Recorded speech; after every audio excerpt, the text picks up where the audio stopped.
being in support of multinational corporations, make no mistake, that's not Republican. That's evil. How was I okay with President Trump's economic agenda? In the course of just doing all of my research, I found out many things that are hidden from all of us. Some of those things we can't do anything about, at least not right now. But once I started looking into that, I started also looking into what goes on in the economy, starting with Obamacare. Okay, so I wanted to understand why small business owners, libertarians, etc., were all so opposed to whatever it was called, Obamacare. What was the classic name of it? And I also noticed, because I was working for a small business, that premiums for just a family of 3 self-employed were absolutely astronomical. It's like almost $1,000 a month, which just seems pointless, This was with Obamacare. What was happening was healthy people who were paying the penalty or the insurance were basically paying for not so healthy people to have insurance and to not be canceled due to pre-existing conditions. Sadly, the final bill left the insurance companies to do whatever they wanted, which was a really bad thing. They basically are responsible for a lot of the problems in healthcare today. And then I also realized that there are a lot of people who qualify for Medicare who are not enrolled, or they don't know about it, or it's not accessible. I also saw that while the insurance companies were losing money on the exchanges for Obamacare for the middle class, they were making a ton of money in their Medicaid side of the business. They were raking it in. It's still the case. It's like rock solid because it's government money. It's going to be flowing no matter what. And because of that, there's a lot of waste and a lot of unrealistic pricing. I thought, well, it's really strange we have all these homeless people. It's really strange we have all these sick people. It's really strange we can't get mental health care for so many people. I kind of just was observing things and thinking, well, Republicans are always painted as not caring about the poor, being unfeeling, being hypocrites, hating, quote, socialism like it's some boogeyman, and worrying about communism just around the corner. I used to make fun of Republicans for that. What I really realized is that Republicans are interested, for the most part, in a safety net that works. And so, sadly, what is being portrayed as not caring at all is actually accountability. Now, accountability can be draconian and it can be detrimental to the economy, but if you're really a business person, you should be able to have accountability in the spending of the federal government as well as have something that actually works. Then President Trump came up with the 2017 tax reform. So then I did a lot of research on tax cuts. And I realized that trickle down, it came from Will Rogers, actually, the humorist, a Hollywood movie star, among other things. He used that term. And it has stuck as a way to dismiss any attempt to stimulate the economy through cutting taxes. So I delved into that deeply, and I was really surprised by what I found. Number one, taxes are extremely complex. Yes, there are income taxes, and then there's excise taxes on energy, gasoline, heating oil, and then there's obviously sales tax. Sales tax is regressive toward the poor. Income tax is progressive. It's slanted so that the rich pay more. Corporations have a pretty low tax rate compared to individuals, as well as capital gains taxes for people who are investing in the stock market, dividends and bonds and things. So what I did is I looked into when JFK lowered taxes. So he lowered the corporate tax. I think it was really high. The economy did recover. Now, of course, you could always say it's an up and down situation, a cyclic situation, that the economy just happened to recover and it wasn't a causal relationship. Here's the thing, though. Republicans and Democrats should be able to talk about the same things and agree on the basics of it, which is the accountability factor as far as accounting for all the money that the government has been spending. That whole area of oversight is basically non-existent. For some bizarre reason, with everything being hyper-politicized and neurolinguistic programming coming out of our TVs with oh, trickle down doesn't work. And, if you bring up that you want us to be accountable for the tax money that we pay, then you're just a filthy Republican who doesn't want to spend their money. How can you be so selfish? You don't like roads? You don't like smooth roads? Well, come on, get with the program. Problem is, taxes really don't have to be as high as they are. Take it from me, living in a state like California. We raise the gas tax almost every election cycle, and it's supposed to go to the schools. But then I was doing articles on schools and we're struggling, had no money. And then we have the lottery on top of that to be giving us money for schools and roads, and we have some of the worst roads in the country. So you see how I kind of woke up. And to this day, I have family members, you say, well, we need to really figure out where our tax money is going, and people freak out. And that's what I don't understand, okay? If we have come to the point where when you bring something up, the other side gets this idea and all of a sudden sees you as a stereotype and thinks, oh, this person is ignorant, this person lives in a bubble, this person is racist, this person believes all the things that these evil Republicans believe. Now, I have never been a fan of Mitch McConnell, Mitt Romney, John McCain, Lindsey Graham, and I also really hated Ted Cruz for absolutely no reason at all. Actually, I hated him because I heard him at AIPAC before the 2016 election, and he just sounded so hysterical talking about Israel, and at that point I really felt that Israel was committing crimes against the Palestinians. Now, have people in the West Bank and Gaza been killed? Yes, they have, but there's a whole news blackout on what Hamas does in Gaza and Beirut, and how Hamas basically never stops attacking Israel. Now, you'd think we could figure this out, right? Again, it's one of those unsolvable problems, kind of like people on our streets not having health care, not being helped. So I hated Ted Cruz because of that. So after JFK lowered taxes, there was a marked increase in tax revenues.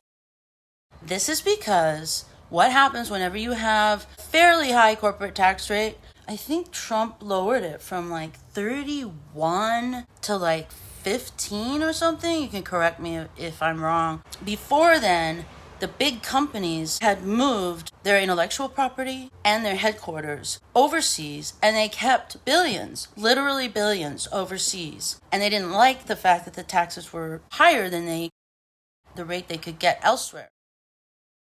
For example, Ireland, the Republic of Ireland, experienced a huge boom. Facebook had its headquarters there. The main Facebook had its headquarters in Dublin. They even moved all your personal data over there. They moved their intellectual property over there. And they still owe the IRS. The IRS claims they owe them $20 million.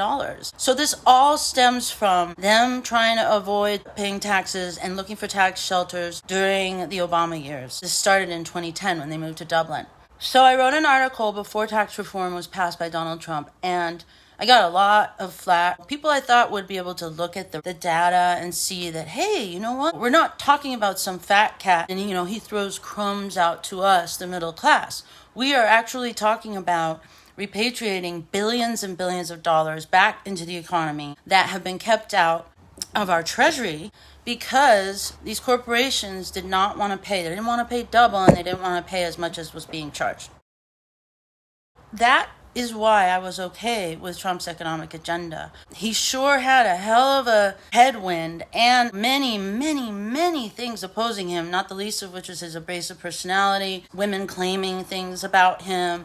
Of course, you all know this, but the media, you have to say, wow, this guy must be doing something right, because they were out for blood. He had to be removed. And anybody who had their bias in check would be able to see that, would be able to separate out the man, the imperfections from his philosophy. People say, well, he's a failed businessman. He's a failed businessman. Actually, in 1991, they changed the tax code, and his hotels in Atlantic City, New Jersey, they went under. Construction came to a halt all throughout the East Coast. Everyone in commercial real estate lost their shirt. That was because people were investing in these properties, people were investing in real estate, and they just stopped investing in it because the tax structure changed. Donald Trump actually testified before Congress in 1991. So he's actually a much more savvy businessman than people think. You can laugh all you want, but what you're doing is you're laughing behind a goalpost that has moved so far away from reality that if you are laughing, you're stereotyping people. many people around this country who run businesses, who know how to create good jobs. And you say, but salaries were flat for so long.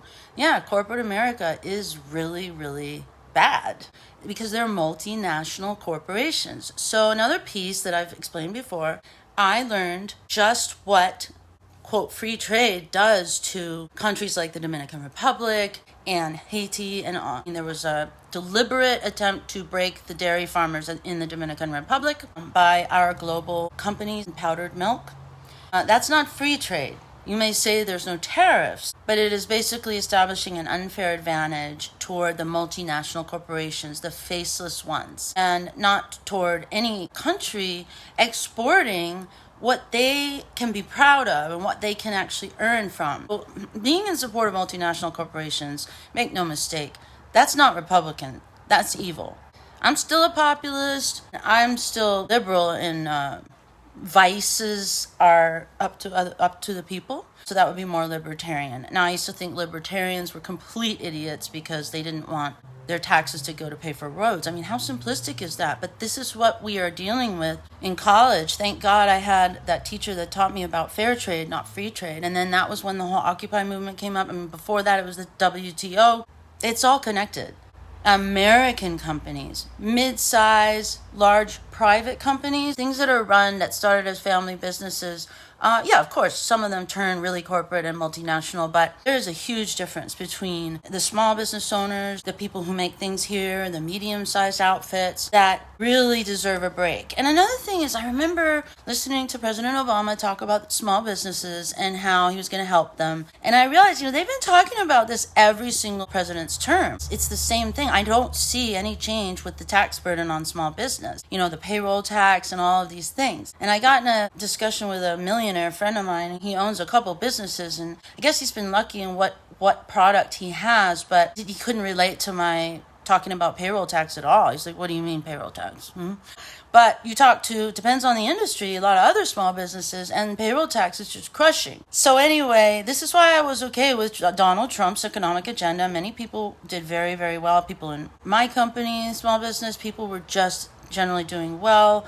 If you look at the writings of Thomas Sowell, he talks about how black entrepreneurs, how they were actually more naturally libertarians because they wanted to be free to run their business with a minimum amount of regulations. It's really strange. It's like, even though there's no accountability for the tax money, there's a lot of regulation that really doesn't seem to make sense and is just so voluminous a lot of times when people are in power. I get the accountability issue when it comes to behavior, education as well.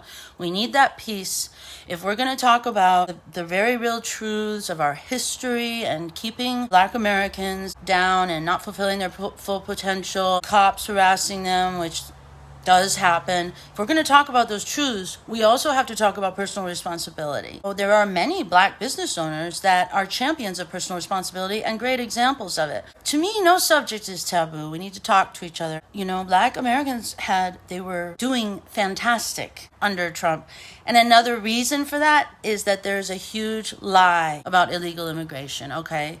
I wrote for an advocacy newspaper that was advocating for Latino immigrants in Atlanta, Georgia. And what I found is that the factory workers who made the denim, I don't think they do anymore, they're all in China now, but back then when I was doing the reporting, African American and Black workers working in the factories, those are the workers who got replaced. So whoever says, they're not taking our jobs, people don't want to work in the field, Americans are lazy. That is not true 100% of the industries.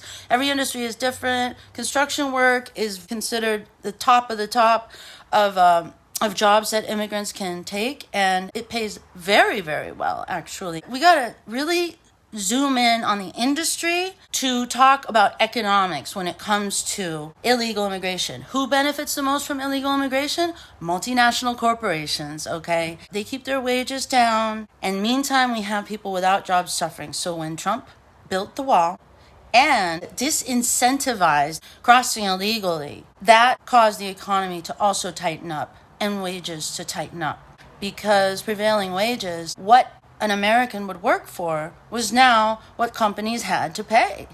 It's simple economics. I am proud to say the economic agenda was the best we've ever had. It wasn't about draconian cutbacks of, largesse toward the U.S. Postal Service Union or things like that. No, it was about accountability. So thanks for watching, and I hope to see you guys soon. Bye.